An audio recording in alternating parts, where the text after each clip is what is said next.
তো আজকের ভিডিওতে কি বিষয়ে আলোচনা থাকছে চলুন এটা এক নজরে দেখে নিই। আজকে জিনরা মূলত কী ধরনের খানাপিনা করে অর্থাৎ কী খায় এই বিষয় নিয়ে আলোচনা করা হবে। এছাড়া হযরত মুহাম্মদ ইসলামের সাথে জিনদের যে একাধিকবার সাক্ষাৎ হয়েছে এবং কথা হয়েছে সেই বিষয়ে কিছু হাদিস আমরা আলোচনা করব। এছাড়া এখানে থাকতেছে জিনদের বংশবিস্তার এবং বিয়ে শাদী বিষয়ে আলোচনা এবং জিনদের বাচ্চাদের সংখ্যা মানুষদের তুলনায় জিনদের বাচ্চা বেশি না কম এই বিষয় নিয়ে কিছু আলোচনা হবে। এছাড়া ভিডিওর মাঝখানে কোনো এক জায়গায় ইবলিস শয়তান নিয়ে একটা চমকপ্রদ তথ্য থাকবে, যেটা হয়তো অনেকেই আমরা জানি না। তো আশা করি সেই বিষয়টা সবাই দেখবেন, এড়িয়ে যাবেন না, পুরো ভিডিওটার শুরু থেকে শেষ পর্যন্ত দেখুন। এছাড়া মানুষের মধ্যে যে জিন মিশে থাকে এই বিষয়ে কিছু তথ্য প্রমাণ দেওয়া থাকবে।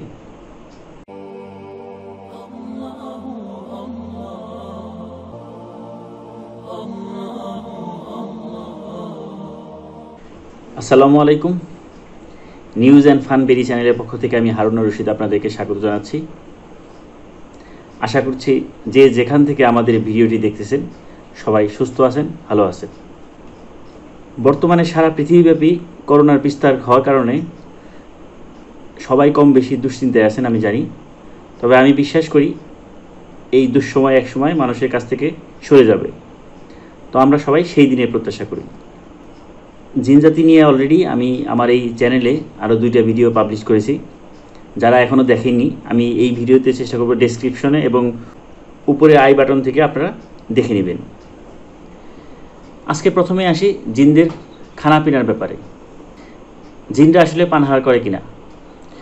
কাজী আবু ইয়ালা রহমতুল্লাহ আলাই বলেছেন, মানুষের মতো জিনরাও পানাহার করে, পরস্পরের মধ্যে বিয়ে শাদীও করে এবং প্রায় সকল জিনই এতে শরিক আছে। বহু সংখ্যক আলেমের অভিমত একই, তবে কিছু কিছু আলেমের মধ্যে এই ব্যাপারে মতভেদও আছে।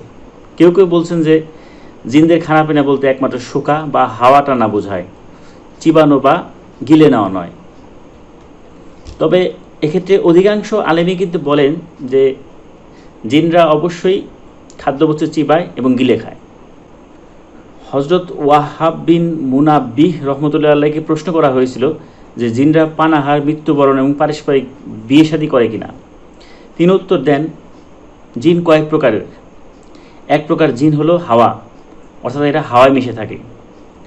ওরা না খায়, না মরে বা না বাচ্চা দেয়। আরেক প্রকার জিন আছে যারা খায়, পান করে, মারা যায় এবং একে অন্যের সাথে বিয়ে শাদীও করে। ইয়াজিদ বিন জাবির বলেছেন, ইয়াজিদ বিন জাবির সম্বন্ধে বলে নেই, ইনি কিন্তু একজন তাবিই ছিলেন। তিনি যেটা বলেন, সকল মুসলমানদের ঘর বাড়ির ছাদে মুসলমান জিনরা বসবাস করে। যখন বাড়ির মানুষের জন্য খাদ্যবস্তু রাখা হয় তখন সংশ্লিষ্ট বাড়ির জিনেরা নেমে এসে তাদের সাথে আহার করে এবং যখন বাড়ির লোকজনের রাতের খাওয়া দেওয়া হয় তখন ওরা নেমে এসে তাদের সাথে রাতের খাবার খায়। এইসব জিনের মাধ্যমে আল্লাহ তাআলা দুষ্ট জিনদের অনিষ্ট থেকে মুসলমানদের রক্ষা করে। তো এখান থেকে আমরা বুঝতে পারলাম যে আসলে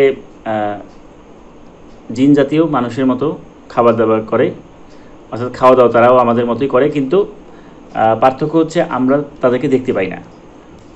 এবার আসি আরেকটি ইন্টারেস্টিং বিষয়, যে বিষয়টা নিয়ে অনেকের জানার আগ্রহ থাকে, সেটা হচ্ছে জিনদের সাথে মানুষের বিয়ে সম্ভব কিনা। জিনদের সাথে মানুষ এবং মানুষের সাথে জিনের বিয়ে সম্ভব, এই সম্ভাবনা সঠিক। ইমাম সালাবি রহমতুল্লাহ আলাই বলেছেন, মানুষের ধারণা বিয়ে এবং গর্ভ হওয়া জিন এবং উভয়ের মধ্যে ঘটতে পারে, কারণ আল্লাহ শয়তানকে বলেছিলেন, তুই মানুষের সম্পদ এবং সন্তানে শরিক হয়ে যা। আল্লামা সালাবি রহমতুল্লাহ আলাই আরও বলেন, মানুষ ও জিনের যৌথ মিলনজাত বাচ্চাকে বলা হয় খুন্নাস। এছাড়া হযরত মুজাহিদ রহমতুল্লাহ আলাই বলেছেন, কোনো মানুষ আপন স্ত্রীর সঙ্গে যৌন মিলন করার সময় যদি বিসমিল্লাহ বা আল্লাহর নাম না বলে শুরু করে তাহলে সেখানে খারাপ জিন সম্পৃক্ত হয়ে যায়। তো এই বিষয়টা আসলে খুবই সেন্সিটিভ এবং সবার এই বিষয়টা মেনে চলা উচিত। আল্লাহ আমাদের সকলকে হেফাজত করুন, আমিন। এখন আসি আরেকটা বিষয়, আমাদের প্রিয় নবী হযরত মুহাম্মদ সাল্লাল্লাহু আলাইহি ওয়াসাল্লাম, তার সাথে জিন জাতির অনেকবার দেখা সাক্ষাৎ এবং কথা হয়েছে। এই বিষয়ে হযরত আল কামাহ রহমতুল্লাহ আলাই বলেছেন, আমি হজরত ইবনে মাসউদ রাদিয়াল্লাহু তাআলা আনহুকে একবার জিজ্ঞেস করলাম, আপনাদের মধ্যে কেউ লাইলাতুল জিন এর সাথে হযরত ইসলামের দেখা হওয়ার সময় তার সাথে ছিলেন কিনা? তো তখন ইবনে মাসউদ রাদিয়াল্লাহু তাআলা আনহু বলেন, আমাদের মধ্যে কেউ রাসূল সাল্লাল্লাহু আলাইহি ওয়াসাল্লামের সঙ্গে ছিলেন না, কিন্তু এক রাতে আমরা তাকে মক্কায় অনুপস্থিত পেলাম। আমরা বললাম হয়তো তিনি আচমকা কাফিরদের হাতে ধরা পড়েছেন এবং তাকে গুম করে ফেলা হয়েছে। আমাদের মুসলমান সম্প্রদায়েরা ওই সময় অতটা শক্তিশালী ছিল না, অর্থাৎ তখন মুসলমানদের সংখ্যা কম থাকার কারণে তারা খুব দুর্বল অবস্থায় ছিলেন। কিন্তু যখন সকাল হলো দেখা গেল তিনি হেরা পর্বতের দিক থেকে আগমন করছেন। তারপর আমরা অর্থাৎ সাহাবীরা গত রাতের উদ্বেগের কথা তাকে জানালাম। তখন রাসূল সাল্লাল্লাহু আলাইহি ওয়াসাল্লাম বললেন, একটা জিন এসে আমাকে দাওয়াত দিয়েছে, সুতরাং আমি তার সাথে চলে গিয়েছি এবং তাদেরকে পবিত্র কোরআন পড়ে শুনিয়েছি। রাসূল সাল্লাল্লাহু আলাইহি ওয়াসাল্লামের কাছে সফরের সামান বা পাথেয় চেয়েছিল, কেননা ওরা ছিল বহুদূরের কোনো এক দ্বীপের জিন। কারণ আমি আমার প্রথম পর্বে বলেছিলাম যে যখন সারা পৃথিবীতে জিনরা মারামারি হানাহানি শুরু করে দেয়, তখন তাদেরকে মেরে বিভিন্ন দূর দূরান্তের সমুদ্রের মাঝখানে বিভিন্ন দ্বীপে তাড়িয়ে দেওয়া হয়েছিল। তো সেইখান থেকে কিছু জিন হযরত সাল্লাল্লাহু আলাইহি ওয়াসাল্লামের সাথে দেখা করতে এসেছিলেন। তখন রাসূলুল্লাহ সাল্লাল্লাহু আলাইহি ওয়াসাল্লাম বলেন, তোমাদের খাদ্য হবে এমন সব হাড় যার প্রতি আল্লাহর নাম নেওয়া হয়েছে, অর্থাৎ আল্লাহর নাম বা বিসমিল্লাহ বলে যেসব পশু জবাই করা হয় সেই সব পশুর হাড় হচ্ছে জিনদের খাবার, এবং সর্বপ্রকার গোবর হলো তোমাদের চতুষ্পদদের খাবার। এই কথাটা রাসূল সাল্লাল্লাহু আলাইহি ওয়াসাল্লাম বলেন। এখানে উল্লেখ্য তিরমিজি শরীফে আছে, জিনদের খাদ্য হলো সেই পশুর হাড় যে পশু জবাই করার সময় বিসমিল্লাহ বলা হয় না। সুতরাং মুসলিম ও তিরমিজি হাদিসের মধ্যে সমতা হবে এভাবে যে মুসলিম শরীফে হাদিসে মুসলমান জিনদের খাবার এবং তিরমিজি শরীফের হাদিসে কাফির জিনদের খাবারের কথা বলা হয়েছে। রাসূলুল্লাহ সাল্লাল্লাহু আলাইহি ওয়াসাল্লাম বলেন, তোমরা এই দুটি জিনিস অর্থাৎ হাড় এবং গোবর দিয়ে কখনো ইস্তেঞ্জা করো না, কেননা এই দুটি হলো জিন ভাইদের খোরাক। হযরত আবু হুরায়রা রাদিয়াল্লাহু তাআলা আনহু থেকে বর্ণিত, জনাব রাসূলুল্লাহ সাল্লাল্লাহু আলাইহি ওয়াসাল্লাম একবার তাকে বলেন, আমার জন্য পাথর খুঁজে নিয়ে এসো, আমি ইস্তেঞ্জা করব, হাড় কিংবা শুকনো গোবর নিয়ে এসো না। হযরত আবু হুরায়রা নিবেদন করেন, গোবর ও হাড়ের বিশেষত্ব কী? তো নবীজি বলেন, এই দুটো হচ্ছে জিনদের খাদ্য। এছাড়া আরেকটি হাদিস আছে, হযরত ইবনে মাসউদ রাদিয়াল্লাহু তাআলা আনহু বলেছেন, জনাব রাসূলুল্লাহ সাল্লাল্লাহু আলাইহি ওয়াসাল্লামের কাছে জিনদের এক প্রতিনিধি দলে এসে বলল, হে মুহাম্মদ সাল্লাল্লাহু আলাইহি ওয়াসাল্লাম, আপনার উম্মতরা যেন হাড় গোবর ও কয়লা দিয়ে ইস্তেঞ্জা না করে, কেননা আল্লাহ তাআলা ওগুলো আমাদের রিজিক নির্ধারণ করে দিয়েছেন। এবার আসি জিনদের বিয়ে শাদী এবং বংশধারা নিয়ে। কোরআনের এক আয়াতে আছে, তবে কি তোমরা আমাকে ছেড়ে শয়তানকে ও তার বংশধরকে অভিভাবক রূপে গ্রহণ করেছ? ওরা তো তোমাদের দুশমন। এই আয়াত প্রমাণ করছে যে শয়তানরা বংশধর পাওয়ার জন্য পরস্পর বিয়ে শাদী করে। এছাড়া আল্লাহ পাক আর একটা জায়গায় বলেন, ইতিপূর্বে ওদের কাছাকাছি অর্থাৎ হুদদের কাছাকাছি না কোনো মানুষ গিয়েছে বা না কোনো জিন। এই আয়াত থেকে জানা গেল যে জিনরাও যৌন মিলন করে। জিনদের বাচ্চা কাচ্চা নিয়ে যতটুকু জানা যায় সেটা হচ্ছে, হযরত আব্দুল্লাহ ইবনে উমর রাদিয়াল্লাহু তাআলা আনহু বলেছেন, আল্লাহ তাআলা মানব জাতি ও জিন সম্প্রদায়কে মোট 10 ভাগে ভাগ করেছেন। তার মধ্যে 9 ভাগ হচ্ছে জিন ও 1 ভাগ হচ্ছে মানুষ। যখন একটি মানব শিশু জন্মায় তখন জিনদের মধ্যে 9টা শিশু জন্মায়। হযরত সাবিত রহমতুল্লাহ আলাইহি বলেছেন, আমাদের কাছে এ কথা পৌঁছেছে যে ইবলিস বলেছিল, হে প্রভু, আপনি আদমকে সৃষ্টি করেছেন এবং আমারও তার মধ্যে শত্রুতা ঘটিয়ে দিয়েছেন, অতএব আপনি আমাকে ওর উপর প্রবল করে দিন। আল্লাহ বললেন, মানুষের বুক হবে তোর বাসা। ইবলিস বলল, হে প্রভু, আরও বাড়িয়ে দিন।